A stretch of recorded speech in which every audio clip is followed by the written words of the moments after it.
انا جوزي واحده ست بس ناقص له ضفيرتين. ما تستغربيش، والله جوزي ما ينفعش يتقال عليه راجل لا من قريب ولا من بعيد. اصل الرجاله ليها صفات، والصفات دي مش فيه اطلاقا. من يوم ما اتجوزته وانا عارفه ان هو المدلل المدلع اللي ما فيش غيره على الحجر. كان بني ادم مش شاطر في دراسته، لكن اهله كانوا وراه بالزق. كان طبعا ضامن وعارف ان يوم ما يجيبش مجموع هيدخل كليه خاصه. وفضل ابوه من هنا لهنا يفضل وراه ويحفزه ويديله اي تحفيزات ممكن تتخيلوها في الدنيا عشان ينجح ويبقى عليه العين، لحد ما ربنا كرمه في الثانويه العامه بمجموع ما كانش بطال قوي، بس ما يجيبش الكليه اللي ابوه هيموت ويدخلها له. اصل ابوه صيدلي كبير وعنده صيدليه كبيره جدا ومعروفه جدا، مش صيدليه واحده، ممكن تقولوا 3 4 يعني. المهم اسم النبي حرصه وصينه، فضل في الثانويه العامه لحد ما جاب المجموع اللي عرف بيه ابوه يدخله كليه صيدله خاص. ودخل كليه صيدله خاص وبقى صيدلي. صيدلي وضامن مكانه، عارف انه هيتخرج هيشتغل فين على طول. وفعلا اول ما اتخرج اشتغل في صيدليه من صيدليات باباه. ما هو ما عندوش مشكله، يشيل هم ليه؟ ما طول ما ماما عايشه وبابا عايش مش هيبقى فيه اي مشكله. ويا ريته بقى اشتغل بجد وشال المسؤوليه. ده كان بيروح بمزاجه وبيغيب اكتر ما بيروح. اصله يروح ليه؟ ما ملك بابا ومحدش هيكلمه ولا يقول له حاجه. وكل ما بيحتاج حاجه بيلاقيها وبيجيبها. مرتبه بيوصل له كل اول شهر كانه كافح واشتغل حتى لو ما اشتغلش. ولو ابوه اعترض ولا اتكلم تطلع امه وتاكله كده وتقول له عايز من الواد ايه؟ مش كفايه انه اجتهد وذاكر 5 سنين في كليه صيدله، وهو ربنا يعلم وحده هو كان بينجح ازاي. المهم مش هطول عليكم، لكن مش الكارثه في كده. الكارثه اللي اتجوزته وافتكرت ان هو عنده مشكله في انه كان متدلع او مدلل، لكن لما يتجوز ويشيل المسؤوليه زي ما كنت بسمع الناس بتقول حياته هتختلف. كنت فاهمه ان انا هسند على راجل، لما عاوز حاجه هقول له يا جوزي اعمل لي سوي لي ودي الولاد هات الولاد. لكن مفيش الكلام ده عندي خالص. جوزي ما يعرفش اي شيء عن الرجوله، ملوش علاقه بيا اطلاقا. لما اجي اطلب منه طلب يقول لي لا انا ما اتعودتش على كده، اللي انت عايزه تعمليه اعمليه، واللي تقدري تعمليه تعمليه، واللي ما تقدريش ما حدش طلب منك. لما يجي صنايعي في البيت واي حاجه باظت في بيتي، البيه بدل ما يقف هو مع الصنايعيه يدخل ينام ويفتح التكييف وينتخ على الاخر ويقول لي خليك انت معاهم. اقول له يا راجل خلي في عينك حصوه ملح، ازاي انا اقف مع صنايعيه رجاله؟ يقول لي يعني هم هياكلوكي؟ لدرجه ان معلش بقى ربنا يسامحني، مره الفت ان النجار وهو بيصلح الدولاب بقى يبص لي بصات مش حلوه، قلت انا احرره عشان بعد كده لما يجي حد يقف هو معاه. لكن لقيته بيقول لي عادي اعملي نفسك مش واخده بالك، هو انت يعني هتبصي لحته نجار؟ قلت له والله النجار ده لو في نخوه ورجوله ممكن اي ست تبص له. ما حطش كلامي في عين الاعتبار وقلت معلش كسل يجيب الدليفري او انا اتصل اجيب حاجات، ما يرضاش يقابل الدليفري، يفضل قاعد وملوش علاقه. روحي افتحي.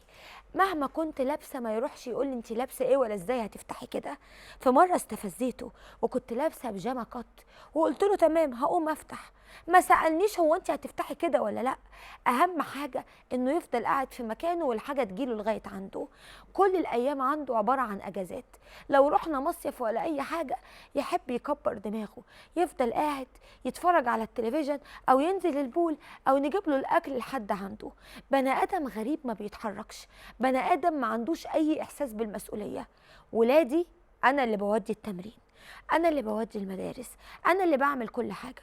ولو لومته وقلت له انت ايه دورك في حياتنا؟ فينك انت من وجودك كراجل في حياتنا؟ يقول لي انا مش مقصر في حاجه، ايه اللي بتطلبيه وما بيجيلكيش؟ قلت له القصه مش فلوس، ويا ريتك الفلوس دي انت تعبان ولا شقيان بيها، ده لولا بابا ما كانش بقى حيلتك حاجه. يقول لي مش مسؤوليتك، مالكيش انك تتكلمي الفلوس بجيبها منين، خير ربنا كتير وابويا ربنا رزقه وفاتحها عليه، وانا واخواتي طول عمرنا متهنيين ومتدلعين، هتيجي انت بقى وتبص لنا في عيشتنا؟ هقول له انا ما ببصش في عيشتكم، بس ارجوك ارحمني، ارجوك خليك راجل. نفسي احس ان انا ساندة على راجل مش على حيطه مايله. نفسي كده لما يحصل لي موقف اعرف انك هتدافع عني.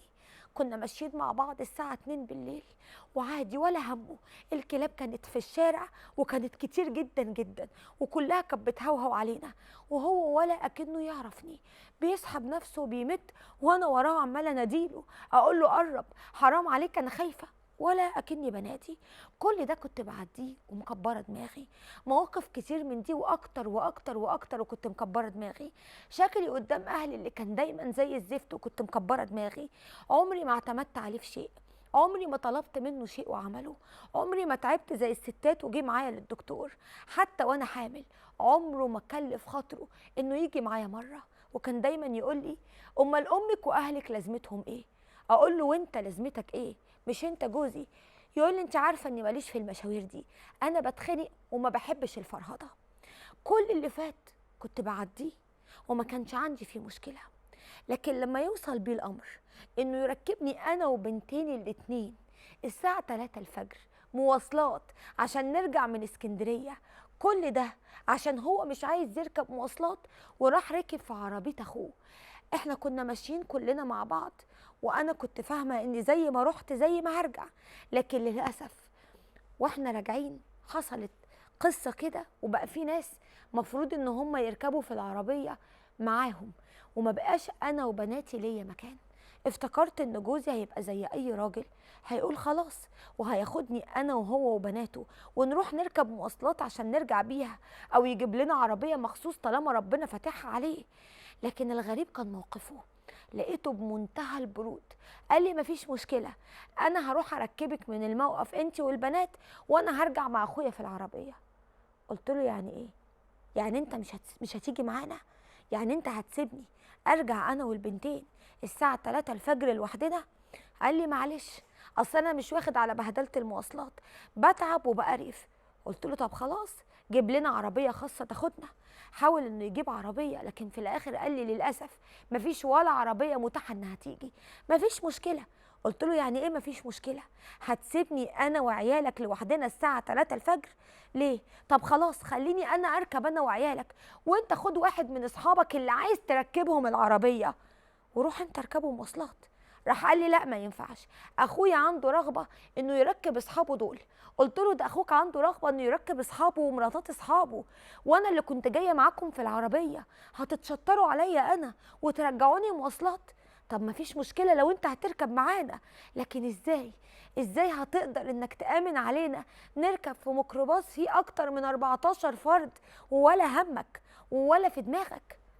راح قال لي هو ده اللي عندي، ما تزهقنيش، انا مش شايف ان فيها مشكله ولا ازمه، هتركبي وهتوصلي ومع بال ما انا اوصل هتكون انت وصلتي. رحت انا قلت له انت شايف كده؟ قال لي اه هو جديد عليكي؟ ما انت طول عمرك بتركبي مواصلات، ما انت كنت بتروحي الجامعه بمواصلات، لكن انا مش واخد على كده. انت عارفه ان انا كنت بركب العربيه للجامعه بتجيبني وبتوديني، ولولا ان العربيه بتاعتي فيها مشاكل كنت زماني دلوقتي ما بقاش في مشكله. مش قادره تشيليني مره عشان عربيتي باظت؟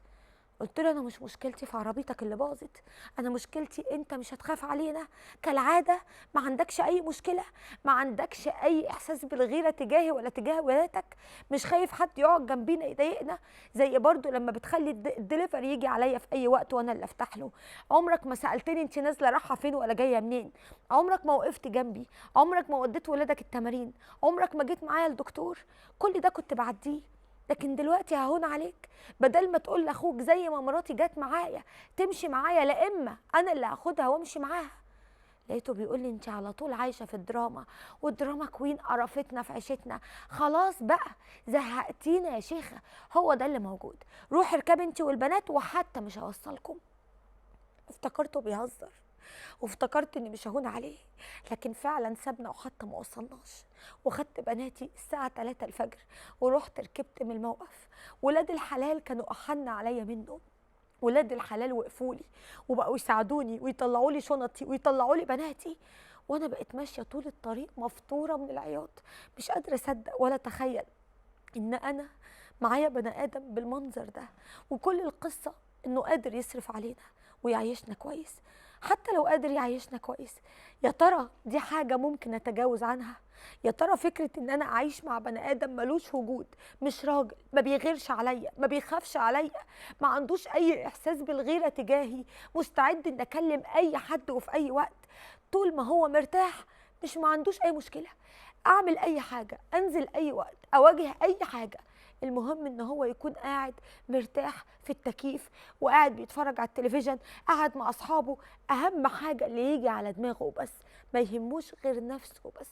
عشان كده أنا بعت أقولك قولي لي أعمل إيه.